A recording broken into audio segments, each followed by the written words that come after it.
હવામાન વિભાગે આગામી 7 દિવસ દરમિયાન રાજ્યના કેટલાક વિસ્તારોમાં ગાજવીજ સાથે વરસાદની આગાહી વ્યક્ત કરી છે. હવામાન નિષ્ણાત અંબાલાલ પટેલે ગુજરાતમાં આગામી 18 થી 28 જૂન દરમિયાન ચોમાસાનું વિધિવત આગમન થવાની સંભાવના વ્યક્ત કરી છે. દક્ષિણ ગુજરાત અને દક્ષિણ સૌરાષ્ટ્રના ભાગોમાં વરસાદી માહોલ જામશે, જેમાં વેસ્ટર્ન ડિસ્ટર્બન્સની પણ સીધી અસર જોવા મળી શકે છે.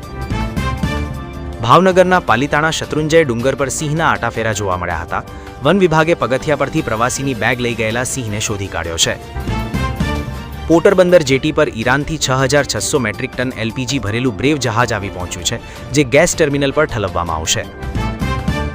મોંઘવારીનો વધુ એક માર પડ્યો છે, જેમાં 14 કિલોના ઘરેલું એલપીજી સિલિન્ડરના ભાવમાં 29 રૂપિયાનો વધારો ઝીંકવામાં આવ્યો છે. આંતરરાષ્ટ્રીય સ્તરે ક્રૂડ ઓઇલના ભાવ વધતા લુબ્રિકન્ટ અને એન્જિન ઓઇલના ભાવમાં 5% સુધીનો વધારો નોંધાયો છે. અમેરિકી પ્રમુખ ડોનાલ્ડ ટ્રમ્પે ઈરાનને 60 દિવસમાં વાટાઘાટો પૂરી કરી તાત્કાલિક યોગ્ય જવાબ આપવા માટે કડક અલ્ટિમેટમ આપ્યું છે. લેબેનાન પર ઇઝરાયેલના હુમલામાં અત્યાર સુધીમાં 3593 લોકોના મોત થયા છે, જ્યારે છેલ્લા 24 કલાકમાં 35 લોકોએ જીવ ગુમાવ્યા છે. પાટણના પદ્મનાભ વિસ્તારમાં પાણીની કેનાલ પરથી ગેરકાયદે દબાણ હટાવવા ગયેલી પાલિકાની ટીમ પર સ્થાનિકોએ પથ્થરમારો કરવાનો પ્રયાસ કર્યો હતો. પાટણના ટીબી 4 રસ્તા પાસે આવેલી સિદ્ધહેમ સોસાયટીના રહીશોએ શુદ્ધ પીવાના પાણીની માંગ સાથે પાલિકા સામે ઉગ્ર વિરોધ પ્રદર્શન કર્યું હતું.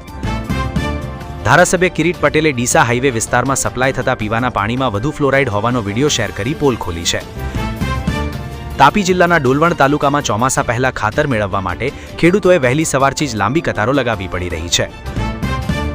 બનાસકાંઠામાં મગફળીના વાવેતર પહેલા તમામ ઓનલાઈન રજિસ્ટર્ડ ખેડૂતોને બિયારણ પૂરું પાડવા કોંગ્રેસે કૃષિમંત્રીને પત્ર લખી રજૂઆત કરી છે. દ્વારકાના ખંભાળિયા પોરબંદર હાઈવેની બિસ્માર હાલત અને ધીમી કામગીરીને કારણે ચોમાસા પહેલા અકસ્માતનો ભય અને ટ્રાફિક જામની સમસ્યા વધી છે.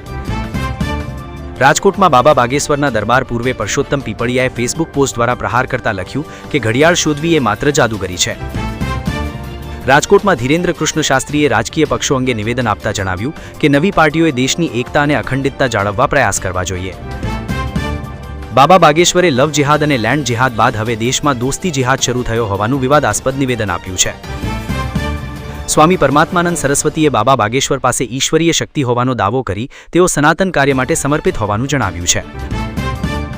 સ્વામી પરમાત્માનંદ સરસ્વતીએ દક્ષિણ ગુજરાતમાં ધર્માંતરણ મુદ્દે નિવેદન આપતા કહ્યું કે ધર્માંતરણ માત્ર ધર્મનું નહીં પણ રાષ્ટ્રનું પરિવર્તન છે. અંબાજીમાં કડવા પાટીદાર સમાજના કાર્યક્રમમાં હાજર રહેલા ધારાસભ્ય હાર્દિક પટેલે નવી રાજકીય પાર્ટીને ટોયલેટના કોકરોચ સાથે સરખાવી પ્રહાર કર્યા હતા. અમદાવાદના ચાંદલોડિયામાં વંદે માતરમ અંડરબ્રિજની કામગીરી અત્યંત ધીમી ચાલતી હોવાથી સ્થાનિકોએ અનોખો વિરોધ પ્રદર્શન યોજ્યો હતો. સુરેન્દ્રનગરના ધુધરેજ ગામ પાસેથી પસાર થતી કેનાલમાં ગંદકીનું સામ્રાજ્ય જોવા મળતા પાલિકાની ઘોર બેદરકારી સામે રોષ ફાટી નીકળ્યો છે. સુરેન્દ્રનગરના ધોળીધજા ડેમમાં કેનાલનું પ્રદૂષિત પાણી છોડાતા લાખો લોકોના સ્વાસ્થ્ય સામે રોગચાળો ફેલાવાનો મોટો ભય ઊભો થયો છે.